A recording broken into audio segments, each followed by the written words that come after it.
Good morning, everybody. I thought a lot this morning before I started to make this video because I was not sure exactly how appropriate it is to make it. There's a lot of issues to discuss here, and I just really want to put everything out on the table without embarrassing anybody and without giving away people's personal information. I know I guess there was some controversy about a chasna that I performed, not the first time that that's happened, and I stand by what I did. I insist that I did everything I was supposed to do. Now, was I necessarily supposed to be mefarsim this? Was I supposed to publicize it? Maybe not. I asked the Kala, actually her brother, said that she gives permission for me to post the video, to share it. And I'll be honest also, I didn't notice really the questions that one person who used to be a chavrus of mine brought up, who apparently has some issues with me at the moment. He's been attacking me recently, which is probably well deserved, but also I still feel that nonetheless I can defend and make some kind of even apologetic argument as to why I'm conducting myself in a certain way vis-a-vis various issues in halacha, and I want to get back to basics and not talk about any particular story, but rather talk more in general. So,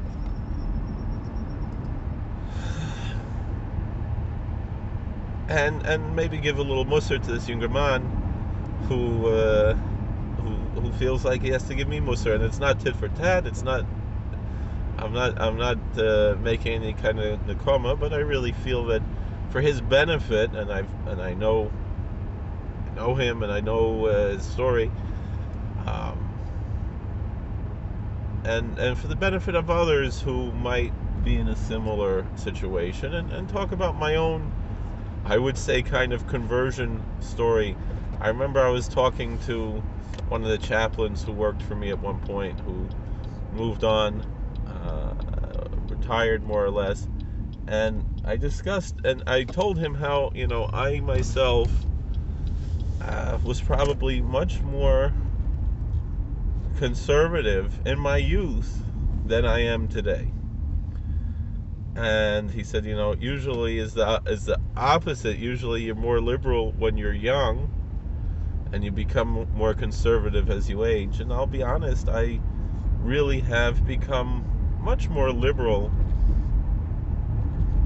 in my worldview than I was, let's say, 20 years ago, 25 years ago, which again might seem odd to a lot of people who, because first of all, most people would consider me both politically and religiously to be quite conservative. But within the milieu and the framework of where I'm coming from, I have become both politically and religiously more liberal, and I believe in both areas that this is what we call it derech ha'emes. This is the way of truth. I'm still quite conservative, both politically and religiously, but I've become more liberal, and I think there's a certain healthy aspect, and I've noticed that even some of my rebbeim, maybe some who I'm not that close with personally, but I listen to their lectures, and I do speak to them occasionally, and things like that. How do we make that balance of, what is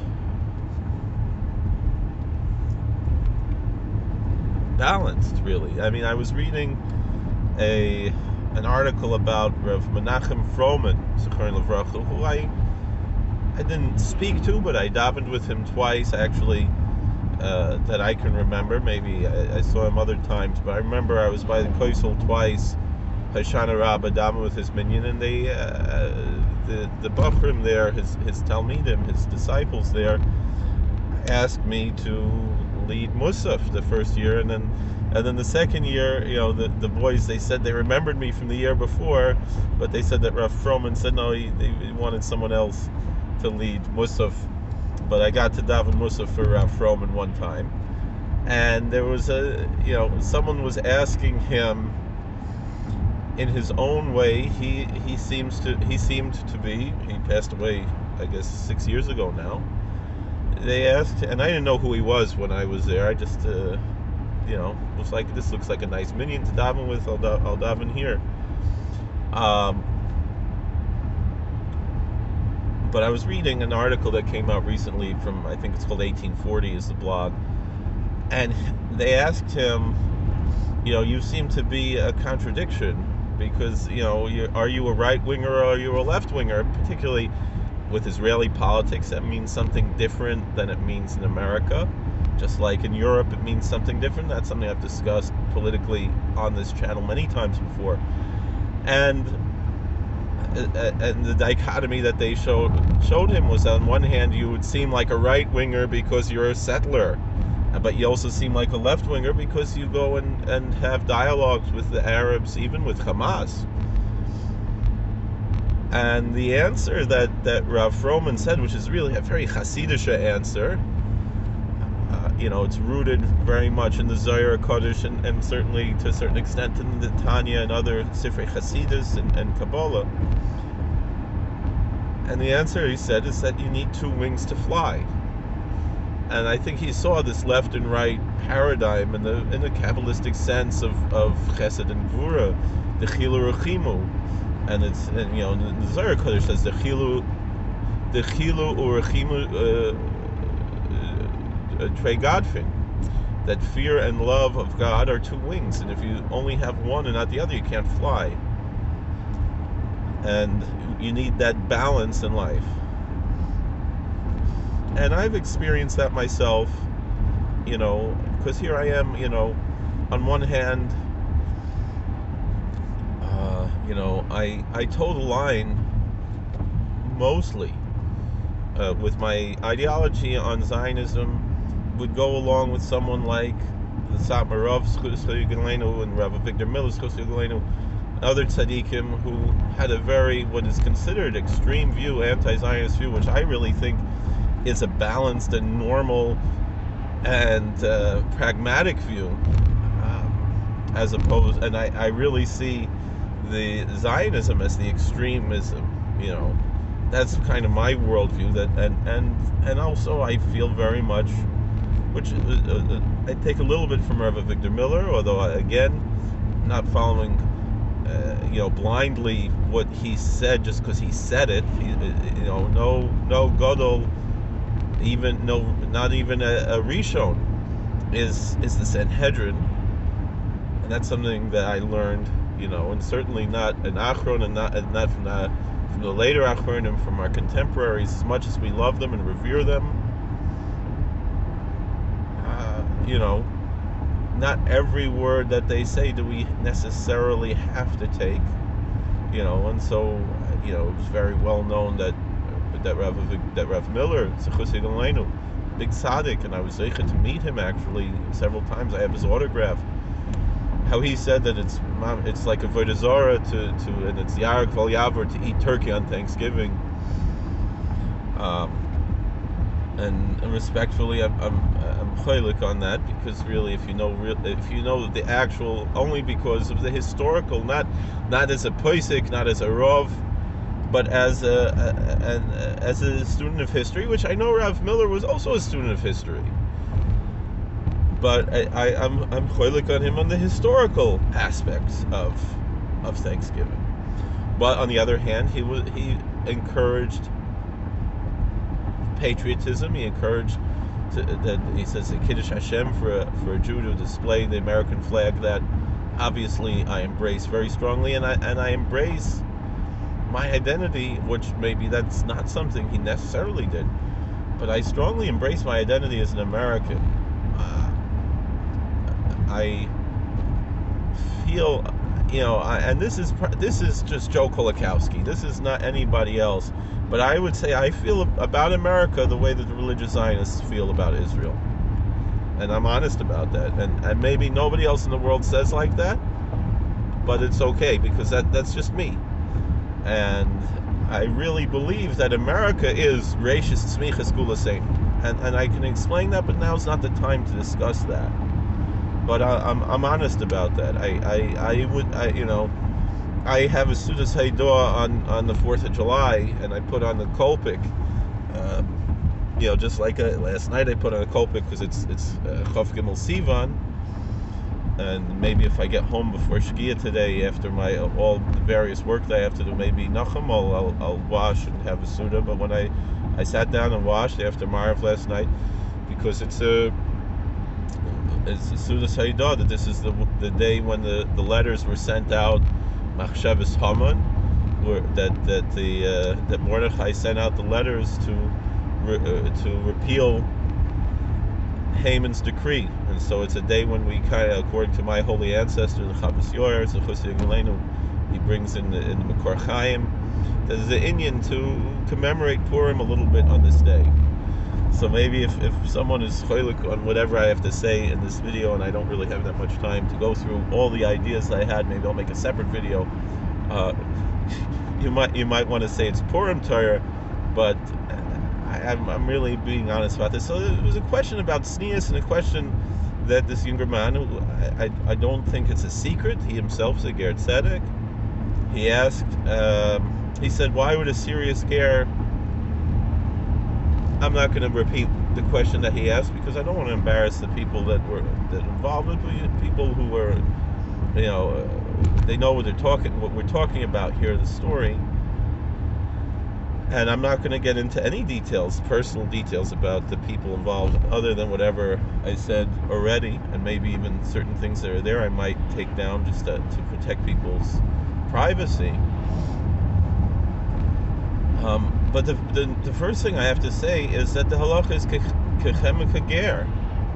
There's no difference between a ger tzedek and a born Jew in halacha, other than,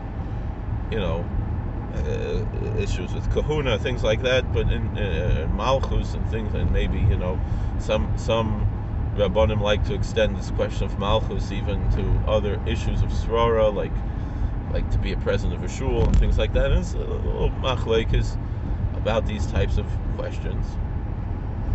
And again, you follow your rabbanim, and that's going to be the point of what I'm bringing out here.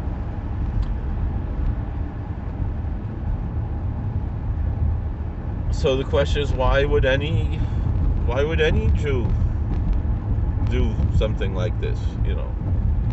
And if it's okay for someone who was born Jewish, then it's okay for the ger tzedek, for the convert, for the proselyte.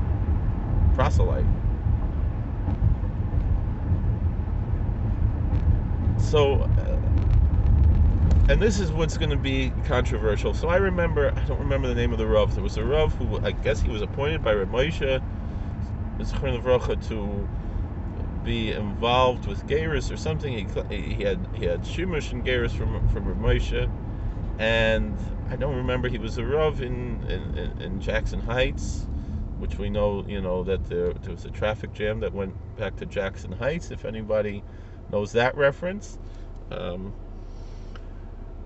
When Brooklyn was broken out in fights. So it makes sense to turn there, I think, because I don't want to be stuck behind a truck, and it looks like they're done with that construction there. So I don't remember the name of this Rav, but I spoke to him, and he came to speak to us when we had the National Council of Young Israel. He was the Young Israel Rav, National Council of Young Israel rabbinical training.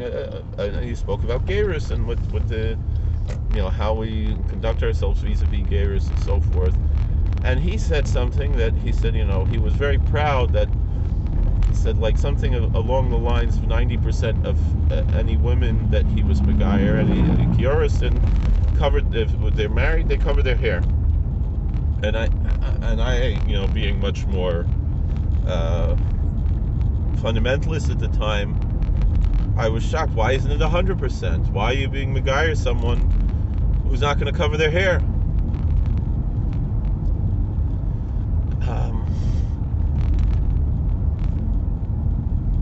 But then I learned that actually Ramosha says that it's not, that's not ma'akev when it comes, meaning that a woman who doesn't cover her hair, it's not ma'akev. The gerus is chal and the gerus is kosher, even if the woman doesn't cover her hair. So what's going on here? What, because I remember watching Amnon Yitzchak. He should be well. He's a good guy, and he would have these videos where he go and make these tent revivals, and there'd be a woman there and she's complaining she can't conceive and this, and then he's she's sick and this and that, and you're gonna cover your hair and you're gonna have all these blessings, and v'kach hava, he was a faith healer, it worked out. It worked, Baruch Menusa, like we say. We tried it and it worked. So,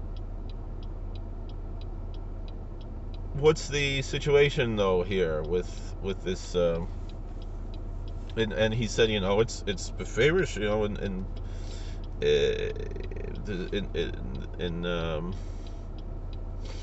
the Parshas Hasaita, that the woman, her hair is uncovered.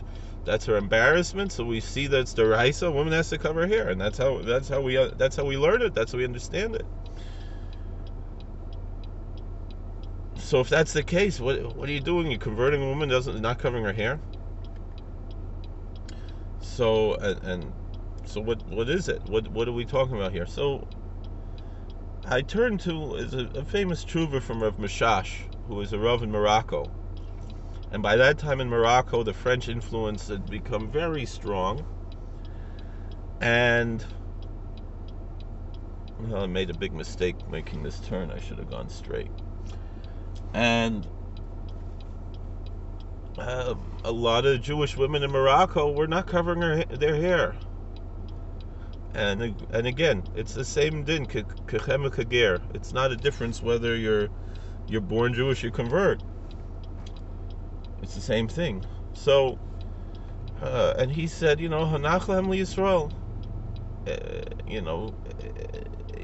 And the main thing that he brought out, and he brought many proofs for it, and I don't have time now to get into all of the ideas that he brought there and all the proofs that he brought there, but essentially, tznius is a social construct. Meaning, even when Chazal talk about, Arba Isha Erva, Kolba Isha Erva, that these various aspects of either a woman's body or behavior and so forth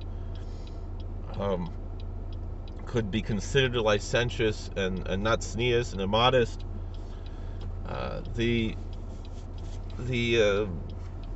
That's the social construct of that time when Chazal were speaking. It wasn't necessarily Tekanas Chazal, or even Kehalacha. It was more or less, and if you really see how it's constructed there, seems more or less under a rubric of Agadata, but it was halachically important for that time because of the social construct of that society. And so too, even today, it really comes down to a local issue. So if you're talking about a community where all the women cover their hair,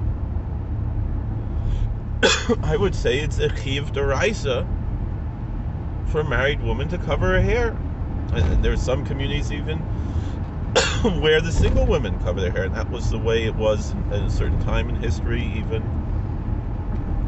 And when I mean single, I mean never married. The girls, the psulas, they cover their hair. And it was such a thing in certain parts of Europe and so forth in the past, and other parts of in the Middle East. And if that's the standard at that time, that's the halacha. If that's the standard, each community goes by standard. But if so in Williamsburg and in Borough Park, a woman not covering her hair, it's tznius and it's Issa Deraisa, even in Crown Heights, in Flatbush for sure, in Lakewood. But what about Teaneck, and what about the Upper West Side? There, some women do cover their hair, and some women don't. And we're not going to say that the women who don't cover their hair are necessarily less pious than the women who do cover their hair. Or the same question of wearing pants. And even, to a certain extent, other aspects of the dress, it depends on the community. Even exposing aspects of the body, if that's the community standard and it's not being done in a precistic way, and you know, it's like people say, you know, you can't necessarily define what pornography is, but you know what it is when you see it. That's the saying, and you'll have to excuse me for saying that, but it's the same way. So sometimes there are things that maybe by our community standards would not be tznius, and certainly there's Isser Histalkus. You're not allowed to look at it. You're not allowed to gaze at this, and you're not. And yeah, when I had, like I said, I had that sitter in front of me, I really didn't even see this kala. You know, I spoke to her before. You know, I was Masar Kedushin for her brother, and that's why and I'm not going to get into any, but then I noticed with this video, maybe I shouldn't have posted the video, but there are other reasons why I felt it was appropriate. So, but the thing is, she lives in Teaneck, and maybe she didn't always.